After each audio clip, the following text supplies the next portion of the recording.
నమస్తే, నేను డాక్టర్ హరీష్ తెనేటి. వేద సహస్రపాత్ మెడిటేషన్ అని చేస్తాం మనము. దాంతోపాటు శ్రీ సూర్య త్రిచక్ర సాధన చేస్తాం మనము. అండ్ అకాయ యోగా, దాంతోపాటు కొన్ని మోటివేషనల్ వీడియోస్, కొన్ని peak performance, child mind motivation, ఇలా చాలా చేస్తాం. ఈ ప్రోగ్రాంలో దేంట్లో అయినా మీరు ఎన్రోల్ అవ్వచ్చు. కొంచెం ఖర్చు ఉంటుంది, కానీ దేంట్లోనే ఎన్రోల్ అవ్వచ్చు. ఒకవేళ ఖర్చు పెట్టుకోలేని పరిస్థితిలో ఉంటే నా వీడియోలు చూసి రాసుకొని ఫాలో అయినా చాలు. చాలామంది కాస్ట్ ఎక్కువ ఉందండి, తట్టుకోలేకపోతున్నాం అంతా అని అడుగుతున్నారు. వద్దు, మీరంతా అవి జాయిన్ అవ్వకూడదనే ఎక్కువ రేట్లు పెట్టాను. సో దట్ మీరు నా వీడియోలు చూసేసి నోట్స్ రాసేసుకుని చేంజ్ అయిపోవాలి అంతే. ఎంత చేసినా, మేము ఎన్ని చెప్పినా మార్పు మీలో రావాలి. మీరే డిసైడ్ అవ్వాలి. డిసైడ్ అయితే ఈ ప్రపంచంలో నాలెడ్జ్కి ఏం కరువు అండి? మన భగవద్గీత చెప్పట్లేదా? లేకపోతే మన పుస్తకాలు చెప్పట్లేదా? అన్నిట్లోనూ మంచి చెప్తున్నారు కదా. అందుకని తప్పుదారి పట్టకుండా మంచి మార్గంలో ఒక నిర్ణయము చాలు. మాలాంటి వీడియోలు అన్నీ అవసరం లేదు, ఓకే. కానీ కొంతమందికి స్టక్ అయిపోయి ఎక్కడి నుంచి బయట రావాలో తెలీదు. అలాంటి వాళ్ళ కోసం నా వీడియోస్ చాలా చాలా హెల్ప్ చేస్తాయి. లేదనుకుంటే నేను నేర్పించే మెడిటేషన్ క్లాస్ మీకు లైఫ్ టైం ఉపయోగపడతాయి. అవి ట్రై చేసుకోవచ్చు. అయితే ఈరోజు మాట్లాడుకోబోతున్న టాపిక్, చాలామంది మా దగ్గరికి మెసేజ్ల ద్వారానో లేకపోతే ఈ కామెంట్స్ ద్వారానో చాలా మెసేజ్లు మాకు మెయిల్స్ ద్వారానో పంపిస్తూ ఉంటారు. అందులో ఒక మేజర్ ప్రాబ్లమ్, ఈ మధ్య అడ్రస్ చేయాలి అనిపించిన ప్రాబ్లం వచ్చేసి, ఎవరైనా ఏదైనా మాట అంటే ఆ మాట మైండ్లో తిరుగుతూ ఉంటుంది. అండ్ వాళ్ళ కాన్ఫిడెన్స్ తగ్గిపోయి నేను చెయ్యగలనా లేదా అనే దాంట్లో ఉంటారు. దీనికి మేజర్గా ఏమేమి కారణాలు అయి ఉంటాయి అన్నది మనం ఈరోజు మాట్లాడుకుందాం. అంటే ఎప్పుడో ఎవరో అన్న మాట, ఆర్ నేను బయటపడగలనా, నాకు ఇంగ్లీష్ వస్తుందా, లేకపోతే నేను లైఫ్లో జాబ్ మంచిగా చేసుకోగలనా, డబ్బులు వస్తాయా, ఈ టైప్లో కొన్ని అనుమానాలతో జీవితాన్ని గడుపుతారు. సో ఈరోజు మాట్లాడుకోబోయేది, ఎవరైనా మిమ్మల్ని కించపరుస్తూ మాట్లాడితే, ఆర్ ఎవరైనా మీరు చెయ్యలేరు అని ఎవరైనా మాట్లాడితే, మీరు దాన్ని ఎలా తీసుకుని బయటకు రావాలి, మీ కాన్ఫిడెన్స్ని ఎలా పెంచుకోవాలి. కాన్ఫిడెన్స్ పెంచుకోవడానికి మేజర్ నెంబర్ 1 విషయము మీరు చేసుకోవాల్సింది, మీ మైండ్లో 50% అండర్ కాన్ఫిడెన్సే ఉంటుంది ఎప్పుడు కూడా. నిజంగా కూడా పులి వేటాడేటప్పుడు కూడా పులి మైండ్లో కూడా అదే ఉంటుందేమో, దట్ నాకు జింక దొరకకపోతే ఈరోజు తిండి లేదురా భయ్ అని చెప్పి. నిజము కూడా అంతే. భయం అందరికీ ఉంటుంది. పుట్టగానే అందరూ ఫుల్ కాన్ఫిడెంట్గా పుట్టరు. తెచ్చుకోవాలి కాన్ఫిడెంట్గా ఉండాలి అంటే repeat what you are doing. మళ్ళీ చెయ్యండి. కాన్ఫిడెన్స్ రావాలంటే ఏకైక బ్రహ్మాస్త్రం, డూ ఇట్ రిపీటెడ్లీ. ఇక్కడ కాదు, రియల్ లైఫ్లో దిగి చెయ్యండి. అన్ని మానసిక సమస్యలకి మెయిన్ ప్రాబ్లం మైండ్లో ఆలోచించుకుంటూ కూర్చోవడం, చెయ్యకపోవడం. Get into action. ఎంత చెయ్యగలిగితే మీ కాన్ఫిడెన్స్ అంత పెరుగుతుంది. ఇది నెంబర్ 1. సెకండ్ వచ్చేసి, కాన్ఫిడెన్స్ని కిల్ చేసేది అన్నెసెసరీ పీపుల్ గురించి ఆలోచించడం. ఎవరి గురించో ఆలోచిస్తూ కూర్చుంటారు. అలా కూర్చున్న రోజులు సఫర్ అవుతారు. ఎవరి గురించో వాడేమనుకుంటాడు, వీడేమనుకుంటాడు, నా కజిన్స్ ఏంటి, నా బ్రదర్ ఏంటి, నా సిస్టర్ ఏంటి, ఇందులోనే ఉండిపోయినన్ని రోజులు మీరు సఫరింగ్లోనే ఉండిపోతారు. ఇది తెలుసుకున్న రోజున మీ లైఫ్ క్లియర్ అయిపోతుంది. దట్ ఎవడి గురించో నేను ఆలోచించను అని. వాడి గురించి ఆలోచించడం, మా తోటికోడలు ఇట్లా అందండి, నాకు ఎంత బాధ వేసిందో. తోటికోడల మైండ్, తోటికోడల నోరు తన ఇష్టం. తను ఏమన్నా అనుకునే హక్కు ఉంది. మీరు అప్పటికప్పుడు తోటికోడలతో ఫైట్ చేసేయండి, గొడవ పడిపోండి. దాని తర్వాత పక్కకు వచ్చేసి నేను నా లైఫ్ నేను చూసుకుంటా అనేటట్టే ఉండండి. అక్కడ గొడవ పడతారు, ఇక్కడ బాధపడతారు. ఈ 2 డెడ్లీ కాంబినేషన్. అది ఉండకూడదు. ఎవరైనా మీ అత్త, మామ, బాస్ ఎవరైనా సరే మీ గురించి తప్పు బ్యాడ్ మాట్లాడుతుంటే వాటితో మంచి గొడవపడండి. అట్ ద సేమ్ టైం గొడవయ్య సీన్ దాటి పక్కకు రాగానే మొత్తం మర్చిపోవాలి. అవన్నీ మైండ్లో మోసుకుంటూ తిరగద్దు, మీకే బరువు అయిపోతుంది. సో మోసుకుని తిరగవద్దు. ఇది కాన్ఫిడెన్స్ని పెంచుతుంది. ఒక్కసారి ఇలా బ్రతికి చూడండి, మీకు ఆటోమేటిక్గా కాన్ఫిడెన్స్ పెరుగుతుంది. నెక్స్ట్ వచ్చేసి, మీకు కాన్ఫిడెన్స్ లేదు అంటే మీరు ఫెయిల్యూర్ని ఎక్కువ తలుచుకుంటున్నారు. నేను అప్పుడు ఓడిపోయాను కదా, అప్పుడు ఇలా జరిగింది కదా, నాకు ఇంగ్లీష్ రాదు కదా, నాకు వాళ్ళెవరితో మాట్లాడడం రాదు కదా, చిన్నప్పటి నుంచి మా నాన్న నన్ను అలా పెంచలేదు కదా, నాకు మా నాన్న అమ్మ చదువు చెప్పించలేదు, ఇలా ఏవో కారణాలు చెప్తూ ఉంటారు. దానివల్ల ఓడిపోతారు. నెగిటివ్లోనే ఉంటారు, ఫెయిల్యూర్నే తలుచుకుంటారు. ఫెయిల్యూర్ని ఎక్కువ సార్లు తలుచుకోకండి. ఎంతసేపు గెలుపుని తలుచుకోండి, పాజిటివ్ని తలుచుకోండి, మంచిని తలుచుకోండి. Prepare your mind as much as possible. ఎంత చెయ్యగలిగితే అంత. ఓకే, అది వెరీ ప్రొఫౌండ్గా పనిచేస్తుంది మీకు. దాంతోపాటు ఎప్పుడైనా సరే కాన్ఫిడెన్స్ తక్కువ అవుతుందంటే మన దగ్గర భద్రాంజనేయ ఉంది, లేకపోతే వేదశాస్త్ర పాఠ ఉంది. నిజంగా మెడిటేషన్ నేర్చుకుని సాధన చేయండి. సూర్యుడికి అభిముఖంగా కూర్చొని సాధన చేయండి. సౌర మార్గములో గెలుపు. 7 గుర్రాలతో సప్తాశ్వరథమారూఢంలాగా మీరు ముందుకు పరుగులు తీయాలి అంటే మాత్రం మీ లైఫ్లోకి ఆ పాజిటివ్ ఎనర్జీ రావాలంటే సాధన యొక్కటే మార్గము. సాధన లేని జీవితం ఏదో రకంగా డిప్లీట్ అయిపోతూ ఉంటుంది. బాధలోకి వెళ్ళిపోతారు, భయంలోకి వెళ్ళిపోతారు. So keep on doing sadhana, some kind of sadhana. మీకు వీలు కుదిరితే ఏదైనా మెడిటేషన్ నేర్చుకుని మంచిగా మెడిటేషన్ చేసుకోండి. బాధపడే టైం మెడిటేషన్ టైం, అంతే. ఎప్పుడు బాధ వేసినా మెడిటేషన్ చేస్తూ ఉండాలి. నిజంగా కూడా జీవితాన్ని ట్రాన్స్ఫార్మ్ చేయడానికి ఉపయోగపడతాయి. సో నేను చెప్పింది ఆలోచించండి. అండ్ నేను చెప్పిన విధంగా మీరు ట్రై చేయాలి అనుకుంటే 4 స్టెప్స్ చెప్తాను ఈజీగా ఫాలో అవడానికి. ఫస్ట్, ఈ రోజు నుంచి మీకు భయపడించేది మెల్లిమెల్లిగా స్టార్ట్ చేయండి. 1%తో స్టార్ట్ చేయండి. ఏదైనా భయపడిస్తోంది మిమ్మల్ని, కాన్ఫిడెంట్గా లేము అంటే అది మళ్ళీ చేయండి. ఎవడు నవ్వుకుంటాడు, ఎవడు చూస్తాడు, ఎవడు ఏడిపిస్తాడు, ఎవడు ఎక్కిరిస్తాడు, మీకు సంబంధం లేదు. Step 1, face it. Okay.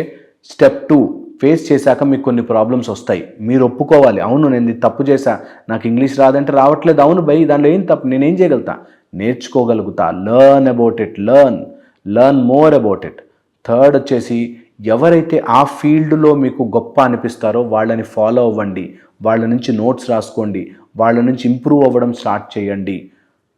Fourth, very important, ఏది జరిగినా జరగకపోయినా సరే మీలోని నెగిటివిటీని అంతా తీసి సూర్యనారాయణుడికి ఇచ్చేయండి. Give it to Surya. Me bad అంతా ఇచ్చేసేయండి. ఓకే, జస్ట్ టెల్ దిస్, నాకు వద్ది నెగిటివిటీ, నాలోంచి వెళ్ళిపో అని పంపించేసేయండి. ఇది నిజంగా వర్కౌట్ అవుతుంది. మీకు ట్రై చేయండి. అండ్ ట్రై చేశాక నాకు ఎలా ఉంది కమెంట్స్లో చెప్పండి. అండ్ మళ్ళీ ఇంకో వీడియోలో కలుస్తాను. ఈ మధ్యకాలంలో కొన్ని మీడియాలో ఉంటున్నాం కాబట్టి కొన్ని చూస్తుంటే భయమేస్తుంది. అందులో సాఫ్ట్వేర్ అని, కార్పొరేట్ అని, పెద్ద ఉద్యోగాలు చేస్తూ పెద్ద చదువులు చదువుకున్న ఎంతోమంది అక్రమ సంబంధాలతోనో లేకపోతే రాంగ్ రిలేషన్షిప్స్లోనో టైంపాస్ అనో ఎమోషన్స్తో ఆడుకుంటూ ఎంతోమంది జీవితాలని నాశనం చేస్తున్నారు, నాశనం అయిపోతున్నారు. ఇది అడ్వాన్స్మెంట్ కాదు. భారతీయతకైతే ఇది అడ్వాన్స్డ్ కల్చర్ కానే కాదు. ఇది వెనక్కి వెళుతున్నారు. ఐ థింక్ రిట్రోగ్రేడ్ కల్చర్ అనాలేమో. వెనక్కి వెళ్ళిపోతున్నాం మనం, ఎంతో పాతబడిపోతున్నాం. ఇలాంటివి ఈ మధ్యకాలంలో ఆఫీసుల్లో రీసెర్చ్ చెప్తున్నవి 75 to 78% అక్రమ సంబంధాలు ఉంటున్నాయి అని. దీనివల్ల సఫర్ అవుతారు. నేను ఎన్ని రకాలుగా ఎంతమందికి కౌన్సిలింగ్ చేస్తున్నానో, కేవలం ఏదో మనసు పడ్డాము, ఇష్టపడ్డాము, తెలిసిన వారు క్లోజ్ అయిపోయాము, ఎంతైనా మేము ఒకళ్ళనొకళ్ళు ఇష్టపడిపోయాము, మ్యారేజ్ అయిపోయి 10-15 ఏళ్ళు అయిపోయి ఇద్దరిద్దరు పిల్లలుండి వాళ్ళ భవిష్యత్తు కోసం ప్రణాళికలు వేసుకుంటూ ఉండాల్సిన టైంలో వేరే రిలేషన్షిప్లోకి వెళ్ళి అక్కడ కమిట్ అయిపోయి రాంగ్ విషయాల్లో, రాంగ్ పనులలో డబ్బులు, మనస్తత్వం, మనస్సు, ఫ్యామిలీ అన్నిటినీ పణంగా పెడుతున్నారు. లైఫ్ని స్పాయిల్ చేసుకుంటున్నారు. ఎన్నో రిలేషన్షిప్స్ ఈ రోజుల్లో. ఇవి ఎలా స్టార్ట్ అవుతాయి అన్నది నేను చాలా కేసులు చూసి చెప్తున్నాను. First thing, opposite gender attraction వస్తుంది. ఆ అట్రాక్షన్ వచ్చిన వెంటనే ఇంట్లో వాళ్ళు చాలా రూడ్గాను, బ్యాడ్గాను, వీక్గాను కనిపిస్తారు. నిజంగా ఇంట్లో వాళ్ళు అసహ్యంగా ఉంటుంది. ఇంట్లో వాళ్ళు చిచి ఇలాంటివి నేను చేయను, మా కుటుంబంలో లేదు, ఇలా టైప్లో ఆలోచిస్తారు. వెంటనే ఇలాంటి ప్రాబ్లం రాగానే బయట ఉన్నవాడు, ఆఫీస్లో ఉండే కొలీగు, అమ్మాయి కావచ్చు, అబ్బాయి కావచ్చు, చాలా మంచి వాళ్ళలాగా, అర్థం చేసేసుకునే వాళ్ళలాగా కనిపిస్తారు. ఇక్కడ పడతారు ట్రాప్. బయట ఎవడో వ్యక్తి ఎట్ ద ఏజ్ ఆఫ్ 30, 35, 40 నిన్నెందుకు అర్థం చేసుకుంటాడు, నీ శరీరం కోసం కాకపోతే, నీ డబ్బుల కోసం కాకపోతే అన్న చిన్న పాయింట్ ఆలోచించట్లేదు. ఇంత చిన్న పాయింట్ 35 ఏళ్ళు 40 ఏళ్ళు వచ్చాక ఆఫీస్లో కూర్చుని ఆఫీస్ పని చేసుకోకుండా నీకు రిలేషన్షిప్లోకి రావాలని ట్రై చేస్తానంటే ఇంట్లో ఎక్కడో బాధ ఉంది కాబట్టి దాన్ని కాంపెన్సేటరీగా ఇక్కడ వర్క్ చేస్తున్నారు. అంతే తప్ప మీతో ఏదో ప్రేమలో పడిపోయో ఏదో బంధం పెంచేసుకోవడానికో అయి ఉండదు మోస్ట్లీ. ఇది చాలా చాలా ఇంపార్టెంట్. ఈ మాత్రం అర్థం చేసుకోలేక ఎంతోమంది తప్పుదారి పట్టి నేను లీగల్లీ ఒక చోట కమిట్ అయి ఉన్నాక మళ్ళీ ఇంకో దానిలోకి వెళ్ళకూడదు అనే ఆలోచన లేకుండా ఎంతోమంది ఇందులోకి దిగి సఫర్ అవుతున్నారు. అందులో నేను చూశాను ఆఫీసుల్లో, కార్పొరేట్ ఆఫీసెస్లో, స్కూల్స్లో, తర్వాత ఒక మంచి పెద్ద పోస్ట్లో ఉంటున్న వాళ్ళలో, తర్వాత ఎన్నో రకాల మంచి మంచి ప్రొఫెషన్స్ అన్నిట్లో కూడా ఇలాంటి పనులు చేస్తున్నారు అంటే నాకు ఆశ్చర్యం వేస్తుంది. ఎందుకు ఇంత ఇంపార్టెంట్గా ఈ వీడియో చేసి మరీ చెప్తున్నాను. సెన్సిటివ్ టాపిక్ జనరల్లీ మాట్లాడను, బట్ ఎందుకు మాట్లాడుతున్నానంటే ఎంతోమంది కుటుంబాలు నాశనం అయిపోతున్నాయి. అది మానసికంగా లైఫ్ లాంగ్ ట్రామాగా మిగిలిపోతుంది. జీవితకాలం మీరు అది మోస్తూ తిరగాలి. తప్పుదారి అందంగాను, చాలా సాటిస్ఫైయింగ్గాను, అప్పటికప్పుడు కరెక్ట్గాను కనిపిస్తుంది. ఇంట్లో మొగుడు టార్చర్ పెడుతున్నాడు ఆర్ తాగేసి వస్తున్నాడు అనగానే బయట ఎవరో ఒకళ్ళు మంచివాళ్ళుగాను, అర్థం చేసుకునేవాళ్ళుగాను కనిపిస్తారు. అది నమ్మవద్దు, అది నిజము కాదు. అలా అనిపించినా ఇది ఇక్కడ క్లియర్ కానిదే, అటు వెళ్ళకూడదు.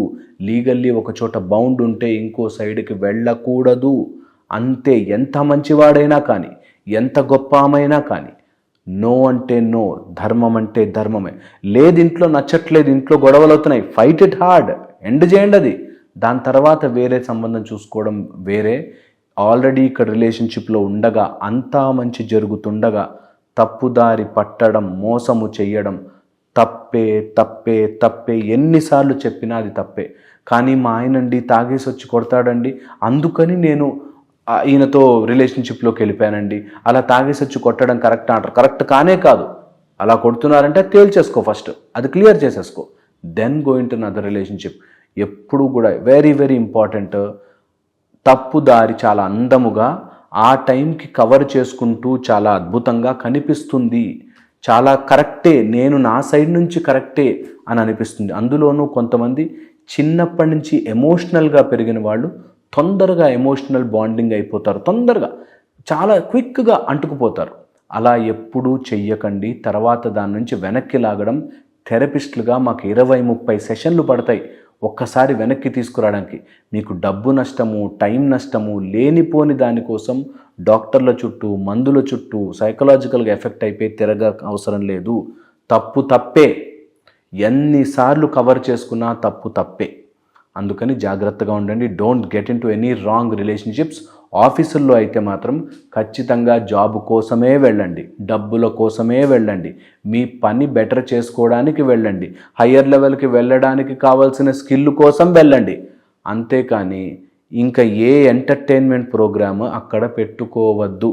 ఇవన్నీ కూడా జరుగుతున్నది మేజర్గా ఈ బ్రేక్స్ టైంలోనూ. తర్వాత నైట్ డ్రింకింగ్కి వెళ్ళినప్పుడు, నైట్ బయటకు వెళ్ళినప్పుడు చాలా మంచిగా కనిపిస్తారు. కొలీగ్తో మంచిగా ఉండక రూడ్గా ఎందుకుంటారు చాలామంది? బాగానే ఉంటారు. ఆపోజిట్ జెండర్ ఈజీగా అట్రాక్ట్ అవుతారు. Keep 1 arm distance. ఎంతైనా, ఎంత మంచి ఫ్రెండ్ అయినా, ఎంత గొప్పవాడైనా అంతే. అది మైండ్లోకి ఎక్కించుకుంటే మీకు మీరు సఫర్ అవుతారు, ఇబ్బంది పడతారు, ఇబ్బంది పెడతారు, ఫ్యామిలీస్ అన్నీ డిస్టర్బ్ అయిపోతాయి. Don't do that. ఈ మధ్య ఇంకొక మేజర్ ప్రాబ్లం చూసాం. ఇలాంటి సంబంధాలలో మెయిన్గా మనం చూస్తున్నది, ఇల్లీగల్గా ఉండే దానిలో చూస్తున్నది అపార్ట్మెంట్ కల్చర్లో. అపార్ట్మెంట్స్లో ఫ్రెండ్స్గా తిరుగుతున్న వాళ్ళు కూడా ఇలాంటివి చేస్తుంటారు. So be careful. ఎప్పుడైనా సరే ఎవరైనా అట్లాంటి వాళ్ళు 1 hand distance చాలా చాలా ఇంపార్టెంట్. దీని తర్వాత ఈ మధ్య బాగా చూస్తున్నది, పోలీస్ ఒక వ్యక్తి నాకు చాలా చెప్తూ చాలా ఆశ్చర్యపోతూ చెప్తున్నాడు. నాకు ఈ మధ్య కామన్గా వీడియోలు అమర్చి చాటింగులు స్టోర్ చేసి అండ్ అక్కడెక్కడి నుంచో వాళ్ళు ఆ వీడియోలను సేకరించి బ్లాక్మెయిల్ చేస్తూ డబ్బులు వసూలు చేస్తున్నారు. అది కూడా పైన అపార్ట్మెంట్, కింద అపార్ట్మెంటే. ఓ సరదాగా రమ్మని పిలవడము, తర్వాత ఏదో చాటింగ్లు అవన్నీ ప్రూఫ్లు పెట్టుకోవడము, ఇంకా టార్చర్ పెట్టడం అనమాట. దీనిలో పెద్ద పెద్ద హస్తాలు ఉంటున్నాయి. చాలామంది దిగుతున్నారు. బ్లాక్మెయిల్ చేయడం, డబ్బులు గుంజడం, బ్లాక్మెయిల్ చేయడం, డబ్బులు గుంజడం. అసలు అలాంటి పొజిషన్లోకి వెళ్ళవద్దు. వెళ్ళాక మీరు సఫర్ అవ్వవద్దు. అలాంటి తప్పు పని చేసి గిల్టీ ఫీల్ అవ్వవద్దు. ఫీల్ అయిన తర్వాత అయ్యో పరువు పోయిందని బాధపడవద్దు. ఆ పరువుని కవర్ చేసుకోవడం కోసం డబ్బులు ఇవ్వవద్దు. ఇవి ఎంత ఇంపార్టెంటో. చిన్న లాజిక్, చిన్న పనే అయినా కూడా సఫరింగ్ ఎక్కువైపోతుంది. సో ఎప్పుడూ కూడా ఆపోజిట్ జెండర్ అట్రాక్షన్స్లో పడకండి. ఏది ఉన్నా ముందు తేల్చేసుకోండి, ఫినిష్ చేసుకోండి. మీ కుటుంబం ముందు సర్కిల్ అవుట్, మీ కుటుంబాన్ని ముందు ఫినిష్ చేసుకుని ఎండ్ చేసుకుని, రిలేషన్షిప్ లీగల్గా ఏదైనా ఉంటే క్లోజ్ చేసుకుని అప్పుడు వేరే రిలేషన్షిప్లోకి వెళ్ళొచ్చు. అది సేఫ్. మధ్యలో ఉండి ఇటు అటు ఎప్పుడు చేయకండి. తప్పే. తప్పు నుంచి బయటపడడానికి బాధపడద్దు. ఇప్పుడు ఒకవేళ మీరు అట్లాంటి గిల్టీ ఫీలింగ్లో ఉంటే ఇప్పుడు ఏం చేయాలని బాధపడద్దు. చాలామంది ఫోన్ చేస్తారు నాకు తెలిసింది, అది తప్పు రిలేషన్షిప్లోకి వెళ్ళిపోయానని తెలిసింది, కానీ బయటకు రాలేకపోతున్నానని. తప్పని తెలిసాక వెనక్కి రావడానికి భయం ఎందుకమ్మా? భయం ఎందుకు? నేను ఎంతోమందిని అడుగుతుంటాను. కొంతమంది అబ్బాయిలు, నేను కమిట్ అయిపోయాను సార్, కానీ వెనక్కి రాలేకపోతున్నా, నాకు తెలుసా తప్పని, నా భార్య చాలా మంచిది, ఇలా చెప్తారు.